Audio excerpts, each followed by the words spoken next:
आम्ही पाटील आमचं कोण वाकडं करणार अशा आविर्भावात असणाऱ्या 2 पाटलांना एकाच ढंगाने मारलं। या मारहाणीत एका पाटलाचा चष्मा फुटला तर एकाचा गाल लाल झाला आहे।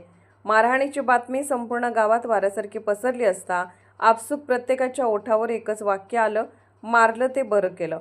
हा वाद प्रसिद्ध तीर्थक्षेत्र बाहुबली येथील श्री कल्लाप्पा अण्णाप्पा कोल्हापुरे सांस्कृतिक भवन बाहुबली नूतन कमिटी बैठकीदरम्यान झाल्याचे समजते। यावेळी कुंभोज व परिसरातील 100हून अधिक पदाधिकारी व गावकरी उपस्थित होते।